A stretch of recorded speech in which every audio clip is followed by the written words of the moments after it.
Steve Gamache with the Chef Knives to Go quick look roundup, and today we're looking at 5 different 240 Gyutos, and so this is the roundup number 2, I believe, out of these that I've done. So what we have here, top to bottom, are the Kurosaki Megumi VG10 Hammered Damascus Gyuto. We have the Kohetsu Blue number 2, which is stainless clad over the top of Blue number 2 Aogami. And we've got the Nishida White number 1 KU all reactive iron cladding over that core steel. We've got the Hinora Tamashi white number 2 stainless cladding, even though it's a KU finish over the top of that. And we've got the Haruyuki SRS 15 powdered metallurgy stainless clad. So this is an all stainless knife over the top of that PM steel. Obviously 2 westerns and 3 wah handled. So these are yo handled, these are wah handled. All 3 different styles. We've got from lightweight blades. I would say the Hinora is probably the lightest weight blade. It's not super light, not like its 210 brother, but real smooth KU finish on it with an all stainless cladding and a white number 2 core. Beautiful knife, nicely done. Good all-around cutter, pretty nice all-around profile on it.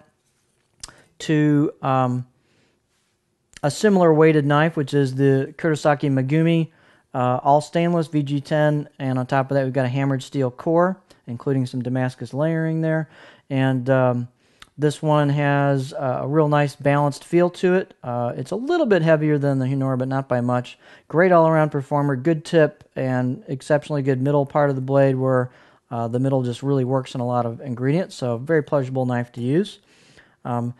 The heaviest knife of the group by quite a margin is the Nishida KU. Their style is just heavy, and they also have kind of a sheep's foot style on their blade profile, so it's not a real pointed tip like a lot of these are, and it results in a pretty flat profile. This is the flattest of these in terms of profile as they go, and but it's a substantial blade. It's thick, it's heavy.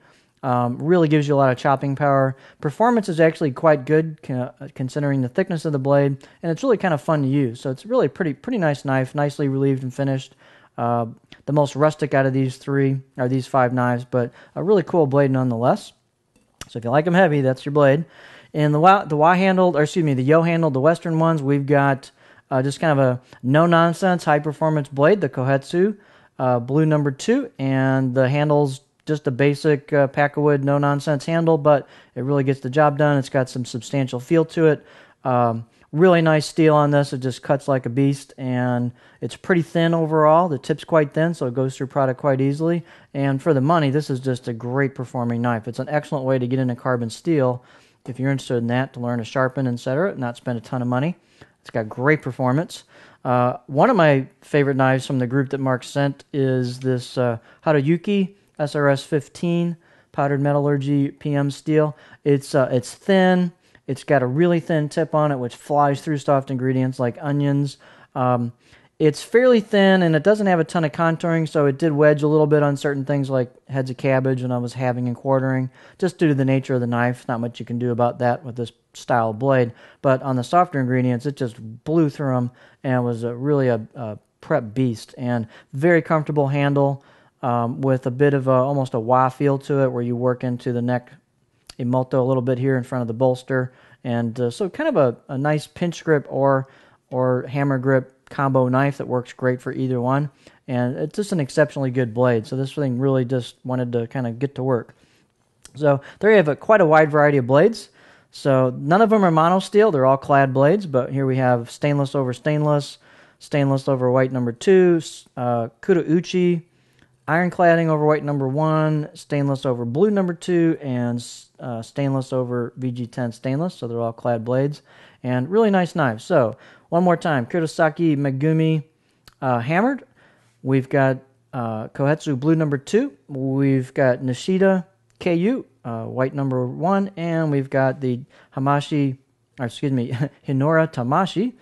Easy for me to say. Stainless over white number 2, and we've got the Haruyuki SRS 15, which is stainless over the top of that. So 5 awesome Gyutos of different styles and weights and performance characteristics.